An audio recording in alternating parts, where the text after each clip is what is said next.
2 inch जागेची खाच भागवण्यासाठी एक विधवा महिला प्रियकराला भेटायसाठी स्मशानभूमीत गेली. आता मला सांगा झाटूबाई, स्मशानभूमीत कोण प्रियकराला भेटायला जातं का वेळ घालवण्यासाठी? पण ती गेली. त्या ठिकाणी प्रियकर तर नाही आला, पण त्या ठिकाणी असणाऱ्या एका भूताने हिची रात्रभर घेतली. त्याच्यानंतर ही चालायची पण लायकीची राहिली नाही. पुढे हिच्यासोबत काय घडलं त्याच्याबद्दल मी तुम्हाला या व्हिडिओमध्ये माहिती देतोय. व्हिडिओ फक्त तुम्ही शेवटपर्यंत बघा. आणि ही माझी नवीन स्टाईल कशी वाटते, कालच्या व्हिडिओपासून सुरुवात केली, ते पण मला कमेंट करून नक्कीच सांगा. तर चला नमस्कार मित्रांनो, आजच्या व्हिडिओला सुरुवात करू. तर मित्रांनो विषय असा आहे की सुनीता नावाची एक महिला विषय असा आहे की रंजना नावाची एक महिला, वय फक्त 28 वर्ष. हिचा पती 6 महिन्यापूर्वी येडाझवीचा कुठं तर दारू पिऊन पडला, त्याच्या अंगावरून गाडी गेली, विषय संपला. आता ज्या वेळेला तो गेला, भर जवानीत होती, गेला नवरा सोडून. आता काय करणार? तिच्यासोबत कोणीच नाही. तिचं वेळ कसा जाणार, काय जाणार अशा विचारातच होती. तोपर्यंत ज्याने गाडी घातली होती त्याने तिच्या हातात 10 लाख रुपये टेकवले. आता हिच्या मनातनं तिचा पती तर गेला, पण जो खास भागवत होता तो आता कुठून भेटणार? आता ही इकडं तिकडं शोधू लागली की माझी 2 इंच जागेची कोण खास भागवायचं, कोण करायचं. पण हिला कोण भेटत नव्हतं. कारण विषय असा होता की नेमकी राहायला गावात होती हिच्यासोबत. हिच्या परिवारामध्ये तिची सासू सुधा नावाची आणि तिचा एक दीर होता. धीर येड्या लावड्याचा असा होता की एकदा वर बघायचा, एक डोळा खाली बघायचा. कैना होता, काळा भंगार कोळशावणी, आणि त्यात वरनं दारू प्यायचा. ही सांगायची बरं का, येड्या दारू पिऊ नको, माझा नवरा असाच गेलाय, तो बी जाशील एक दिवशी. पण ही रंजनाचं काय ऐकणार होता काय तो? त्यानं त्याच्या आईचं ऐकलं नाही ऐकल्यानं, आणि हा तिचं काय ऐकणार नव्हता. त्यामुळे तिने त्याला सांगायचं सोडून दिलं. 10 लाख रुपये मिळाले होते, 4-5 लाख रुपये एफ.डी करून टाकली. 4-5 लाख रुपयेचं आता करायचं काय? म्हणले दुकान टाकू, किराणा दुकान टाकलं म्हणजे जरा पैसा पाणी येईल. तिचाही विचार बरोबर होता, तिने तसंच केलं. दुकान टाकलं. दुकान टाकल्यानंतर आता गावातले हे आयघालीची माणसं एवढे छिनाल, बाय जेवढी नसते तेवढी माणसं असतात. त्यांनी काय केले की आता महिला आहे, दिसायला सुंदर आहे, आपला मेळ लागेल म्हणून 1 रुपयाचं चॉकलेट घ्यायचं असलं, काडीपेटी घ्यायची असली तरी त्या बाईच्या दुकानात जायची. अशामुळे यांच्या छिनालपणामुळे त्या बाईचा धंदा वाढू लागला, बाईच्या हातात पैसा यायला लागला. त्यावेळेला तिची इच्छा झाली की आईला आता आपलं घर काय जरा जरा जुनं झालं वाटतंय, घर घ्यावं नवीन. त्यावेळेला तिला लक्षात आलं की आपल्या गावात एक स्मशानभूमीच्या शेजारी जरा घर आहे विकायला. त्या घराचा मालक येड्या लावड्याचा पैसा तर लय सांगतोय, पण आता हिच्या हातात खेळणारा पैसा होता मोकळा.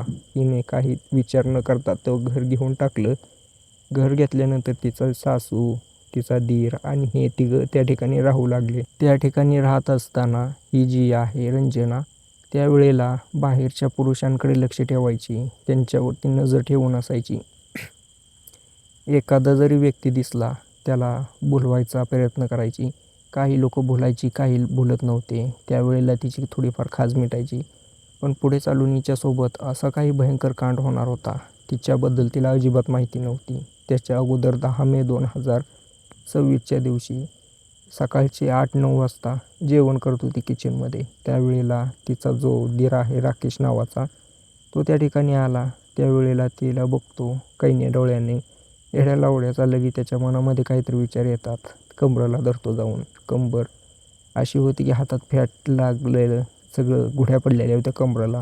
पण ते माणसाला बघायला तेच बरं वाटतं. ते हातात आलं, पोटाकडे हात घातला, परकडच्या नाडीकडे हात घालायला लागला. पण आता हे सगळं बघून तिला राग आला. एकतर तो येडा असा दिसत होता, लटकणाऱ्या अंडावणी दिसत होता. त्यामुळे तिने त्याला झटकून दिलं, त्याच्यासोबत वादावादी चालू केली, त्याला मारले, शिव्या दिल्या. आणि त्याची सासू येण्याची वाट बघत बसली होती. नेमकी ती पण बाहेर कोणाच्या तर उचापत्या करायला गेली होती. बाहेर शेजारणीपाशी खाणून घेत होती का काय माहिती. त्या ठिकाणी गेलेली असताना ती नेमकी आली घरी.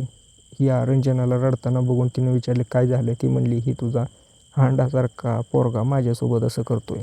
त्या सुद्धाने तिच्या पोराला मारलं आणि म्हटले की परत तू इकडे येऊ नको, अजिबात इथं थांबायचं नाही. त्याला हाणून त्या राकेशला तिथं दम देऊन तिने बाहेर लावून दिलं. राकेश पण अपमान झालाय म्हणून आता तो त्या ठिकाणाहून कापडं घेऊन निघून गेला. जाटू त्याचा रस्ता धरून गेला. तो तर गेला. तर त्या ठिकाणाहून आता या दोघीच राहू लागले होते. दुसरीकडे ही जी रंजना आहे, दुकान तर चालू होतं गावातला.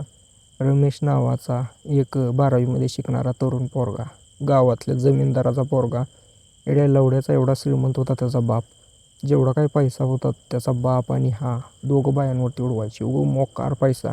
पैशाची काय कमी होती का मला सांगा बरं. जमीनदाराचा पोरगा. आता म्हणतात ना आपल्या गावाकडे वावर आहे तर पावर आहे. वावर भरपूर होतं, पैसा यायचा उडवून टाकायचे. तसाच हा पण.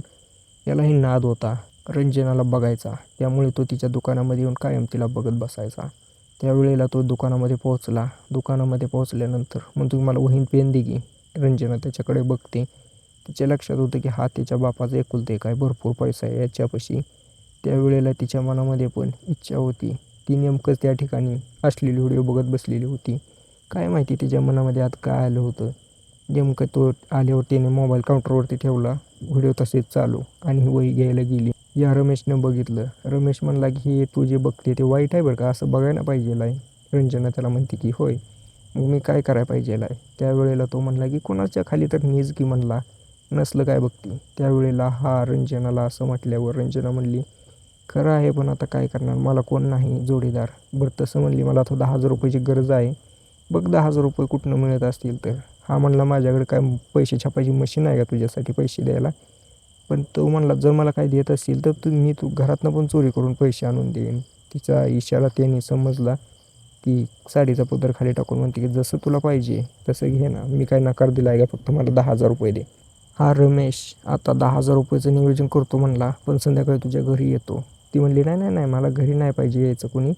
माझी येडी जवी सासू तिथेच बसलेली असते आई घालीची, ती पण काय करत नाही मला पण काय करू देत नाही. तू एक काम कर, आमच्या घरापुढे एक स्मशानभूमी आहे त्याच्यात ये.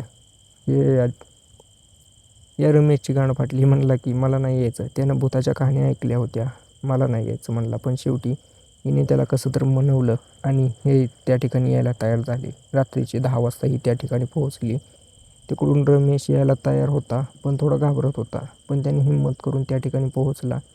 त्या ठिकाणी ते दोघं आता नेमक्या रात्रीच्या 10 वाजलेल्या होत्या. दोघं एकमेकाला बघतेत, कंट्रोल होत नाही. हे दणादण दणकं द्यायला चालू झालं. त्या ठिकाणी सगळं काम झाल्यानंतर तो रमेश म्हणतो की मी पैसे आणणार, मी तुला उद्या आणून देतो. ती ही होकार देते. तिला पैशाची गरज नव्हती, पैशाची काय तिच्यापाशी कमी होती काय. फक्त तिने जी खास भागवायची होती ती भागवून घेतली होती. होकार देते आणि तो तिथून निघून जातो. असंच काही दिवस चालल्यानंतर याचा बाप याला पकडतो, दणकं मारतो याला आणि म्हणतो की काही कोणाच्या पण नादी लागतो काय. त्यामुळे यांचं सगळं बंद होतं. परत काही दिवस गेल्यानंतर आता ही अशीच बसलेली होती.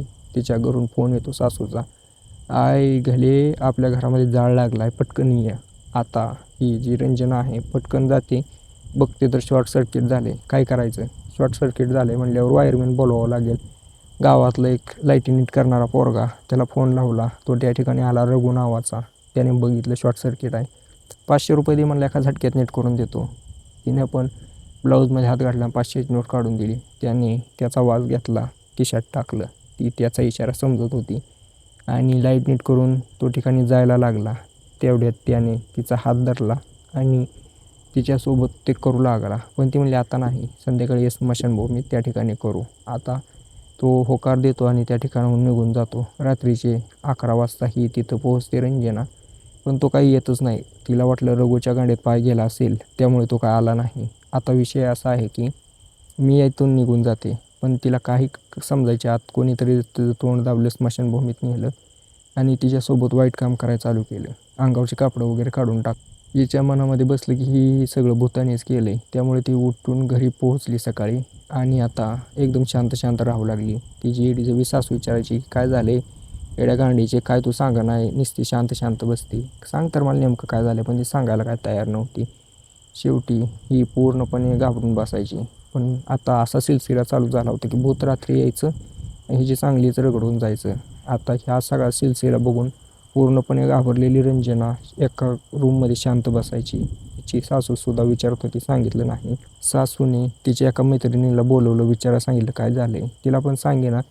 ती तिला म्हणली सांग ना, तुझ्या भोकात काठी घालीन. त्यावेळेला तिने सांगितलं पूर्ण घटना घडलेली. ती म्हणली असं काय नसतं, चल पोलीस स्टेशनमध्ये, तुझ्यावरती कोणीतरी हे वाईट काम केले. या दोघी पोलीस स्टेशनमध्ये पोहोचल्या. पोलीस पण म्हणले हे असं कोणीतरी केलं असेल तुला भ्या घालून, तू काय कर आज रात्री वर टांगडं करून झोप, आम्ही त्या ठिकाणी कोणीतरी पोलीस बाहेर थांबवतो घराच्या, कोण आलं तर त्यांना पकडतो. तसंच झालं. रात्रीचे 10 वाजता एक व्यक्ती घरात घुसताना दिसला. पोलिसांनी पकडलं तर तोच कैन्या गांडीचा तिचा दीर होता राकेश. राकेशला पकडल्यानंतर त्यांनी सांगितलं की ही त्या पोरासोबत वायरमॅनसोबत करत होती. मी बघितलं, माझी पण इच्छा होती हिच्यासोबत करायची म्हणून मी हे सगळं केलं. पोलीस हैराण झाले. याला पकडल्याच्यावरती कारवाई होईल. पण आता मला सांगा, ही सगळी चूक आहे का नाही या रंजनाची? हिने हे सगळं चालू केलं नसतं तर तिला हे भोगावंच लागलं नसतं. बाकी व्हिडिओ कसा वाटला मला कमेंट करून नक्की सांगा.